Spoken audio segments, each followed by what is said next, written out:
Hello tout le monde, j'espère que vous allez bien. Aujourd'hui, j'ai un petit cadeau pour vous. J'accompagne cet épisode d'une planche de sketchnoting. C'est une base de facilitation graphique qui vous aidera en fait à comprendre davantage le podcast et à le visualiser. Bonne écoute, à bientôt. Changez le monde dans de bonnes ondes. Changez le monde dans de bonnes ondes. Faites rimer bonheur et conscience pour plus de sens. Ici c'est Kat, bienvenue dans notre monde, le nôtre, mais en mieux. Et si on pensait le monde autrement? Suivez le flow pour rester à flot. Changez le monde dans de bonnes ondes.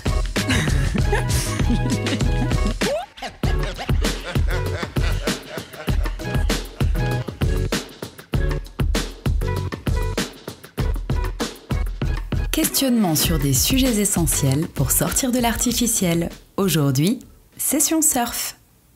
Destination, le choix.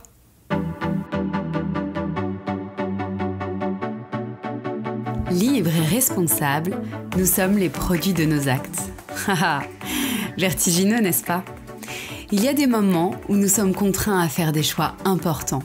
Mais voilà, parfois, nous ne savons pas quoi choisir. Nous hésitons, nous ne faisons pas les bons. Pourquoi? Nous allons le voir ensemble dans cet épisode.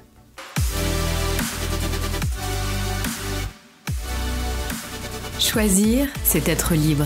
Choisir, c'est une histoire d'autonomie. Nous sommes tous amenés à faire des choix dans notre quotidien, des choix professionnels, amoureux ou relationnels. La notion de choix rejoint la notion de libre arbitre et il est à mon sens essentiel de ne pas la prendre à la légère. Chacun des choix que nous ferons aura des conséquences sur notre vie et provoquera des situations aussi multiples qu'il y a de réalités possibles. Ça vous parle l'effet papillon ? Surfons aujourd'hui sur la notion de choix. Let's go!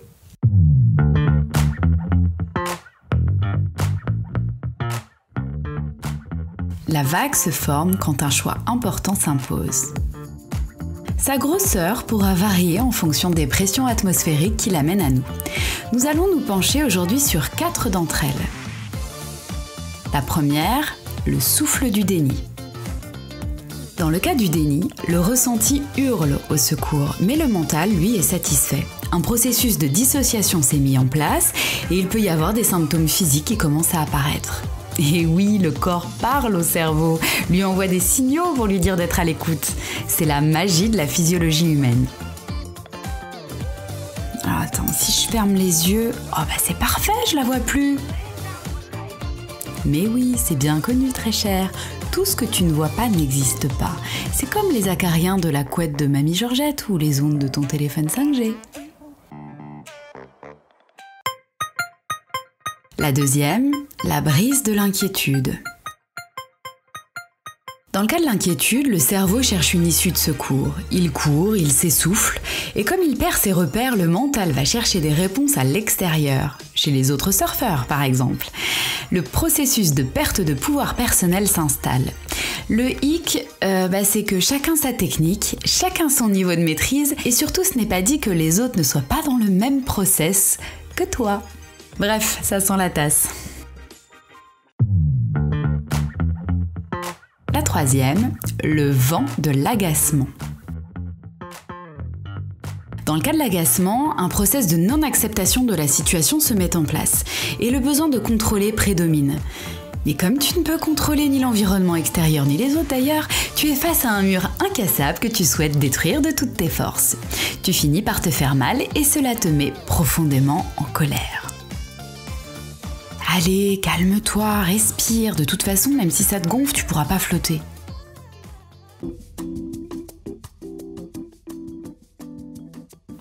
La quatrième, l'ère du discernement.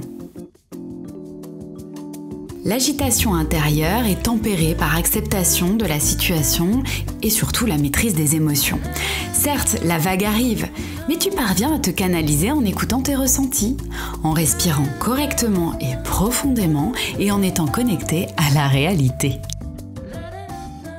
Sage décision. La vague est là, les conséquences de nos choix. Le choix du déni conduit tout droit à la submersion totale. Tu bois la tasse 1, 2, 3, 4, 5 fois au moins. en mangeant quelques coquillages au passage. Miam. Au final, c'est la vague qui te ramène au bord, mais on est obligé de venir te chercher. À ce stade, tu ne sens plus ton corps. Pour toi, le surf, c'est fini pour un bon moment. Le choix de l'inquiétude fait virer au rouge tous tes signaux de stress. C'est la panique à bord. L'hésitation, la désorientation. Tu montes sur ta planche, tu te mets en dessous, à gauche, à droite, enfin bref, c'est le cirque total. Après la paralysie due à ta peur, quelques bonnes tasses salées, tu te retrouves emberlificoté dans ton lit et tu t'es pris ta planche dans le nez après avoir failli perdre un bout de doigt. Et comme tu n'as pas maîtrisé ta planche, tu as fait tomber ton voisin. Et oui, parce que même à l'eau avec une planche de surf, il y a des choses à maîtriser. En arrivant sur la plage, tu te retrouves tout tremblant et te mets à chantonner « Allô maman Bobo ». À parier que tu vas encore en cauchemarder cette nuit. Le choix de l'agacement te permet, quant à lui, de monter vaguement sur ta planche. Ton énergie de colère et de frustration est tellement forte qu'elle te propulse hors de l'eau. Reste que tu es tellement énervé qu'arrivé sur la plage, tu casses ta planche en deux. Tu finiras d'ailleurs par la pleurer le soir même parce que ta planche était unique et collector. Tu insultes également au passage ceux qui t'entourent. Logique, ils ont respiré trop fort. Ça fait gonfler la vague, bande d'abrutis. Le choix du discernement fait que, même si tu n'étais pas tranquille au départ, tu as géré en te faisant confiance et en allant chercher dans tes propres ressources. Tu ressors de l'expérience encore plus confiant et heureux parce que cerise sur le gâteau, tu as surfé cette énorme vague jusqu'au bout. Tu as même les félicitations des copains qui te demandent comment tu as fait. Pour prendre la prochaine vague, petite synthèse de l'expérience précédente.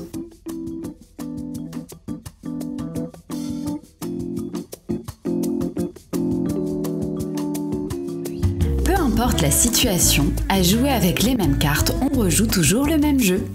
La notion de choix comme vecteur de liberté demande à se faire de manière éclairée, à comprendre ce qui se trame dans notre vie. Quelques questions que nous pouvons nous poser. Ce choix, se fait-il en conscience ? Ce choix s'inscrit-il dans l'émotion ? La peur, la frustration, l'angoisse, la colère ? Se fait-il en fonction de dogmes et de croyances qui s'imposent à l'opposé de nos valeurs et ressentis intérieurs ? En gros, sommes-nous obligés de faire un choix par contrainte ou culpabilité ? Prenons-nous nos responsabilités ou nous référons-nous à l'extérieur et l'opinion générale ? Si le choix est posé sans respect de nous-mêmes, sans discernement, sans connaissance, sans prudence, sans maîtrise, quels résultats nous offrons-nous ? N'oublions pas que nos choix peuvent nous conduire à plus de bonheur et créer un cercle vertueux pour nous et notre environnement. La liberté, ce mot si cher à mon cœur, exige des choix, des engagements et des responsabilités. C'est là qu'intervient la conscience, la pleine conscience, afin de pouvoir se positionner au travers de ses valeurs. Avoir conscience des conséquences de ses choix, être honnête avec soi et cohérent dans ses actes. Si notre ressenti va à l'encontre de l'opinion générale, l'important sera peut-être alors de s'écouter pleinement. Prendre du recul avant d'acter. Pour conclure et aller plus loin.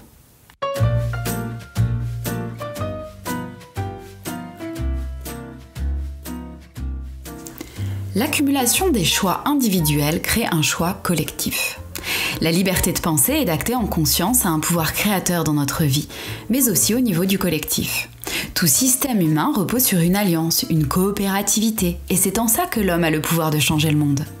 Si nous arrêtons d'alimenter un système, quel qu'il soit, qui ne nous convient plus, le système sera obligé de se transformer, ou disparaîtra tranquillement. N'oublions pas qu'un système est nourri d'un ensemble de sous-systèmes, eux-mêmes alimentés par d'autres sous-systèmes, etc. Si les schémas dysfonctionnels amènent une réalité inadaptée et difficile, l'important serait peut-être de s'interroger en conscience sur cette problématique. Ne sont-ils pas un signal qui peuvent amener une réelle remise en question et fondamentalement modifier un système défaillant ? Chaque individu a le choix d'adopter différentes postures face aux routes qui se présentent à lui, face aux problématiques qu'il rencontre. Alors les questions fondamentales qui se posent dans la notion de choix sont: quelles valeurs nous sont chères ? Que voulons-nous vraiment pour nous en fonction de ces valeurs ?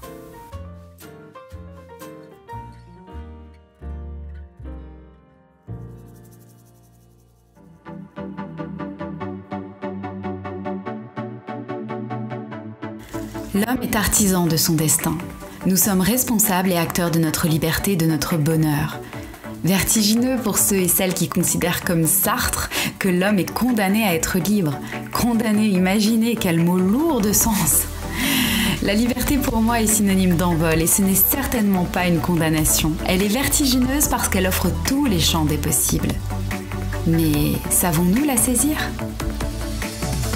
À méditer.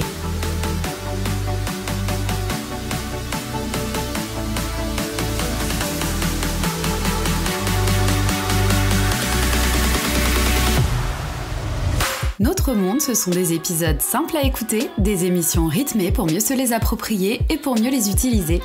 Pour aider notre monde à lui donner une plus grande visibilité sur les ondes, vous pouvez le noter sur Apple Podcasts, vous pouvez partager les épisodes et vous abonner sur les plateformes désirées. Notre monde est entièrement produit gratuitement par mes soins. Alors un peu de soutien, ça fait du bien. Je vous remercie et à bientôt.